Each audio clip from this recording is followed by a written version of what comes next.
All right, so we're live. I know this is a little bit early, or at least before we announced on LinkedIn, but I wanted to go ahead and get started. So I'm looking at the homepage for the Spark AI Summit North America 2020 here. You can find that with a Google search. But the first thing I wanted to dive into was this is what you see when you enter the conference. I think this is really neat. So this is new for the virtual summit. So when you come in here, you can see which sessions are live now. And this is going to be a good way if you're just, ducking into the summit throughout. But then you can also see my agenda and the summit agenda, which is new. So you can see which sessions I've signed up for on Wednesday here. And then over here on Summit Agenda, if I heart one of these, that's going to add it to my agenda. You can also see suggestions, both who to get connected with and also sessions. You can also navigate the people, the speakers, different social connections, surveys, downloads. Overall, it's a really nice website. You can also see a more traditional view of things over here. If you just Google Spark Summit Agenda, and you'll see here a collection of all the workshops and trainings. You can also filter this down to particular tracks. So if you're into data science, we can pick that track. Or if you're only interested in, things that are open source, if you're not, using Microsoft. And so if we went to all days, we might see some results there. And then same thing with topics. If you're particularly interested in Python or deep learning or architecture, or if you're just getting introduced to Databricks. And so I wanted to start with that. Like I said, I've already created my agenda. So I'm going to go ahead and pull that up here. I've got it in an Excel just so I can share it with the team. That's the one downside of having that personalized version on the website. And so if you've already been attending the trainings today or tomorrow, drop a thread in LinkedIn and let me know if you have any thoughts on that or anything that's worth pointing out. I definitely would be interested in resharing that. I personally am not going to be attending the trainings. I'm focusing mostly on the workshops. And you can see here sort of my schedule for the week. So I'm going to go ahead and catch the what's new in Apache Spark 3.0 on Tuesday. They're offering this 3 or 4 different times throughout the conference, but since Wednesday, Thursday, and Friday are more heavy on other workshops, I figured that this would be a good time for me to go ahead and set that aside. I'll be recapping that pretty heavily in the July Databricks user group session, and I may also end up doing some deep dives into benchmarks and other more niche topics related to Spark 3 in some upcoming live streams. It's definitely going to be a focus over the next month for us. And then you've got the Wednesday morning keynote. That's going to be a pattern you'll see here. So on 8:30, we've got the longest one. Thursday is another hour-and-a-half one. And then Friday is a truncated keynote. These are where the conference speakers are going to attend. Some of these aren't specifically related to Spark. Like, for instance, I believe Nate Silver is going to be speaking, and he uses, as far as I understand, Stata. He's not really using big data for a lot of his models. But I think it's going to be interesting to see what some of those speakers have to say about, analytics in today's day and age. And then following that up with Your Tools Suck, Reimagining Apache Spark Development. I have never been immersed in the native Apache Spark ecosystem. I've always focused on using Databricks or other cloud managed Spark services. So I'm going to be curious to see what this looks like and what advancements have been made in the last couple of years. If I were to use local development, I would be using Databricks Connect anyway, and still letting Databricks manage my Spark cluster. So we'll see. And then, like I said, I'm doing the what's new in Apache Spark on Tuesday. Wednesday, I see is sort of corresponding to that. That's part of the reason I wanted to get it knocked out Tuesday, beyond just the scheduling things, is this is going to be more of a deep dive. I would imagine this being pretty development and code heavy, looking at how a lot of the new features are actually implemented. I'm curious about that because from a diagnostic perspective, if you're using the Databricks 7.0 runtime that uses Apache Spark 3.0, if there's any sort of learning curves or features you need to disable or be able to look at in your stack trace, this would be a pretty important thing to have in your tool belt. Now, if you have someone else on your team handling that, this might be a little bit too niche. Similarly, tracing the breadcrumbs, focusing on diagnosing your Spark workloads, I see as being important if you're going to be the engineer managing your Databricks Spark clusters. And then that leads into the afternoon keynotes. That might have to get truncated. I think some of the timestamps might have gotten cut off here. Let me look at that. Yeah, sure enough. So that's not all in that same time block. That's at 2:30.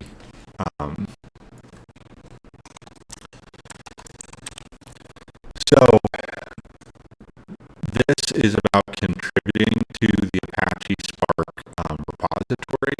That's something I've been looking into more broadly as I get heavily involved with Databricks development.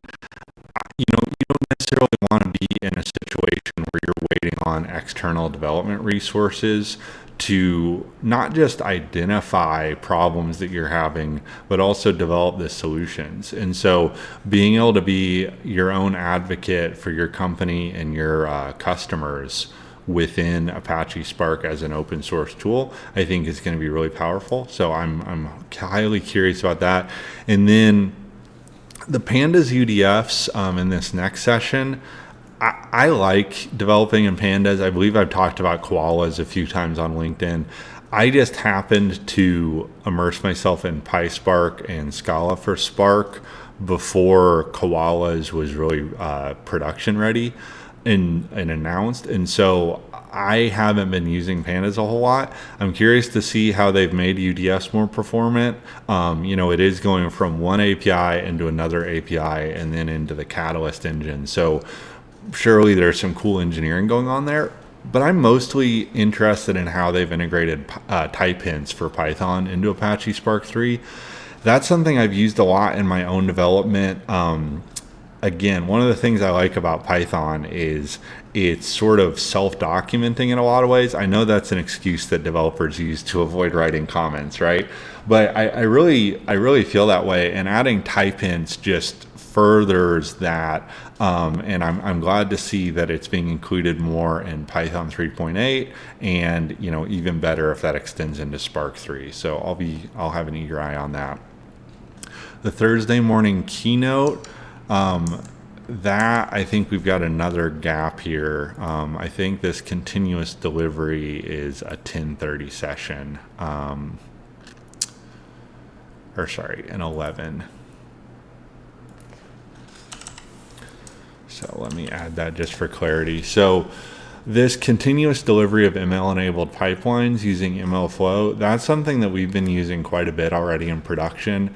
Always curious to see best practices for this. Data ops is a growing concern for anyone that touches analytics in their day-to-day. And so understanding how this is going to tie in using some of the new MLflow features that are coming out in the latest version, I think is going to be huge. At 11:35, care and feeding of the Catalyst Optimizer is another session, sort of ties into that on row 8, the deep dive into the features. I don't think this is something that everyone needs to attend, but you need to have someone on your team who understands some of the more esoteric aspects of Catalyst. We've all been staring at our cluster while it's behaving in a way that we didn't quite expect, right? And that's fine. Usually you can work around it. Once you get to something that has a certain level of SLA or is in production with high visibility, that becomes less something you can, laugh off or just reset the cluster, and something you need to really identify and be able to clear up yourself. So I'm curious about that, and hopefully it grows my my Spark administrator skills a little bit. And then similarly here, this is specifically focusing on Apache Spark jobs. It's not as focused on Catalyst. So that's going to be a little higher level. I'm curious about that one as well. Fine tuning and enhancing performance on Spark is something that you never really fully master or give up on. It's just always a moving target. So that'll be good. Then the Thursday afternoon keynote, that's another hour one. And then let me grab the proper time for this. Yeah, 2:30 p.m. So using Databricks as an analysis platform. I believe, if I recall the description, that's going to be digging into how to use Spark for EDA type workloads. I'm hoping it also focuses on maybe some new announcements around the plotting and visualization capabilities there. It's already really strong, but when you're comparing it to some of the other tools in the space, that people use for visualization like Power BI, etc., there's always room to grow. Then adaptive query execution, speeding up Spark SQL. Adaptive query execution is one of the biggest features of Spark 3. So I'm really happy to see, let me get this to go away. 1 second. There we go. I'm really happy to see this as a breakout session. Oh, come on. Gotta love Office. An hour and 5 minutes, I'm sure they'll be able to get into plenty of detail there. Understanding not just how adaptive query execution works, but how to take advantage of it and trigger it in my Spark SQL is going to be pretty huge. Then our shorter Friday morning keynote at the 10 a.m. time slot. Like I said, I'm not totally focused on koalas, but this longer breakout session that is more comprehensive about koalas, I am interested in, just in case there's any updates. I'm sure this is going to include the koalas, some of the more feature specific sessions that I'm skipping out on earlier in the conference. So that's my thought process there. And then, you'll see I'm probably going to have to dip out on that a little bit early for this 10:35 best practices building robust data platforms with Apache Spark and Delta. That's going to be a lot of what I've actually been showing in our live streams. This is just sort of my yearly checkup to make sure of what's new and available in terms of data platform integration between Spark and Delta. There's, again, just like job optimization and query tuning, there's always more to learn here. This is a constantly moving target. And then let me grab the right time for this next one. It's 11:10. I just want to be clear where I'm cutting it short and where I'm not. There's so many sessions here that it's kind of hard to make room for everything, which is why I'm just showing the highlights, or at least what I'm attending, and then we'll look at more broadly what I've picked out if I could have clones. So this next one, operationalizing machine learning at scale at Starbucks.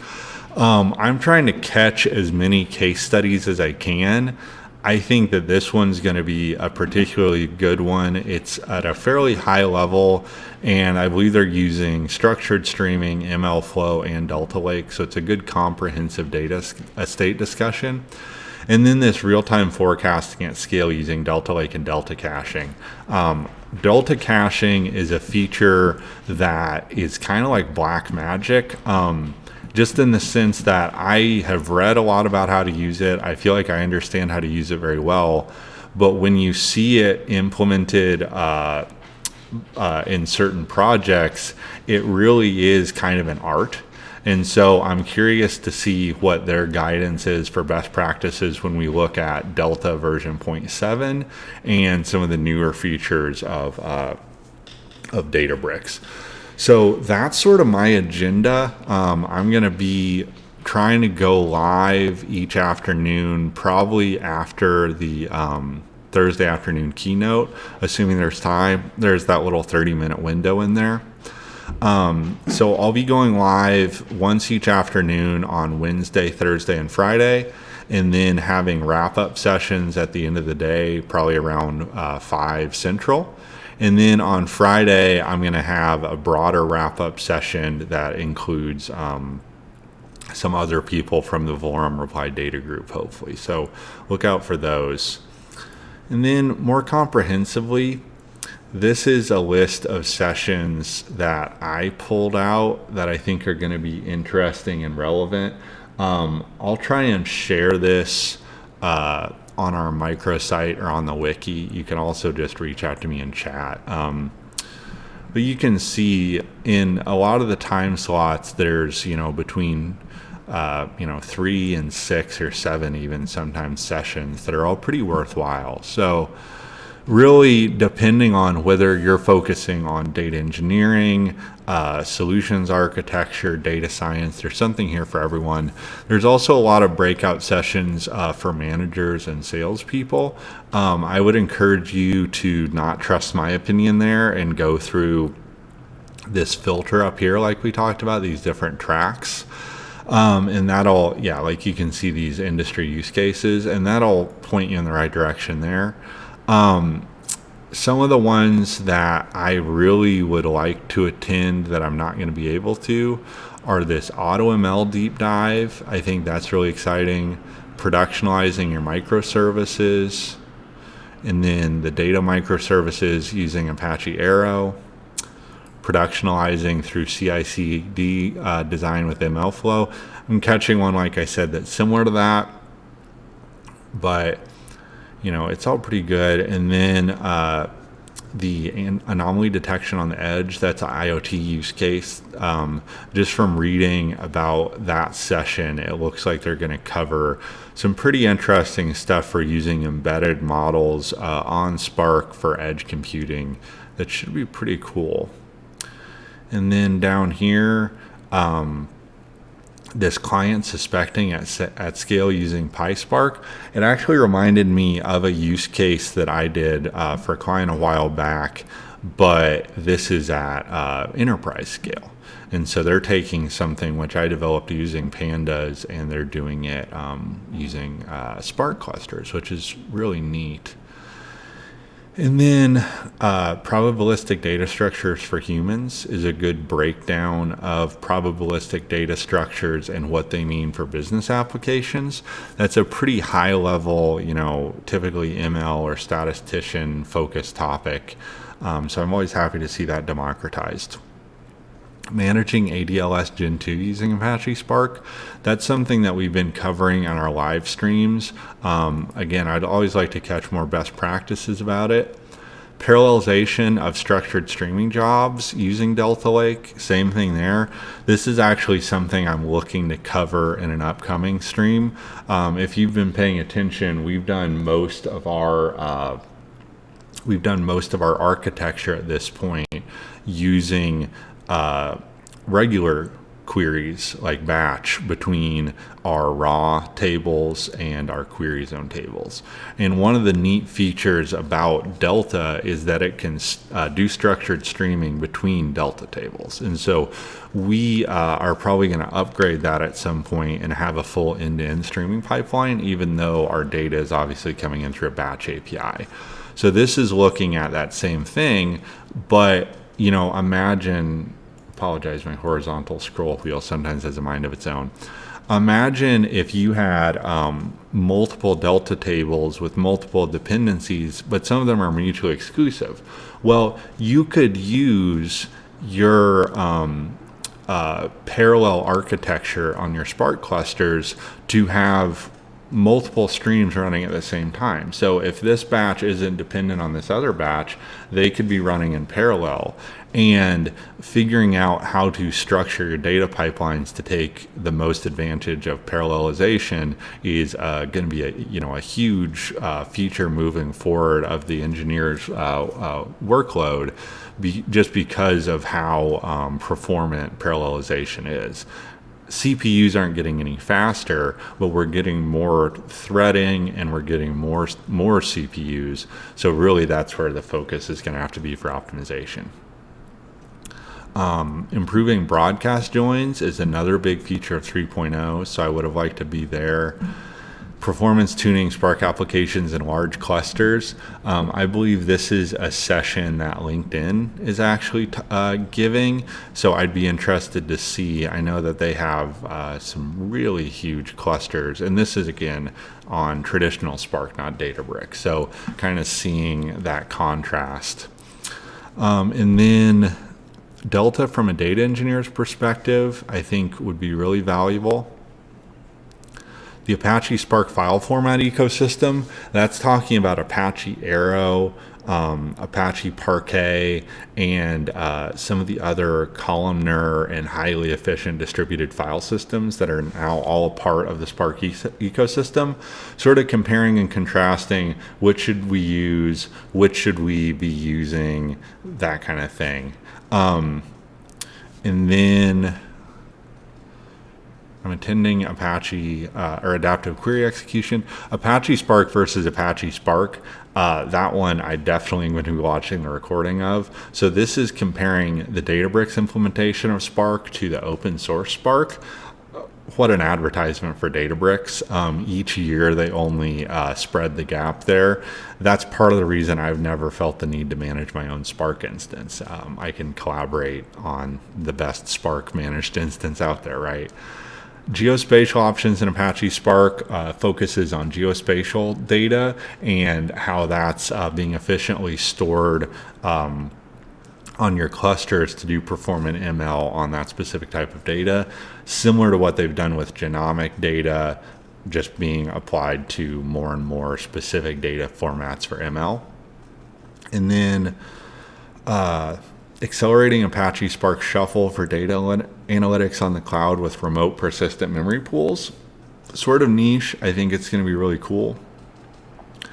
This automatic forecasting using Prophet. So Prophet is a new tool that's coming out, I believe, from Facebook, that promises to offer a what you see is what you get interface on top of Databricks. So think what you get in Azure ML Studio, except applied to your data pipelines through Databricks instead. So this should be pretty cool. I'm going to miss and have to watch the recording.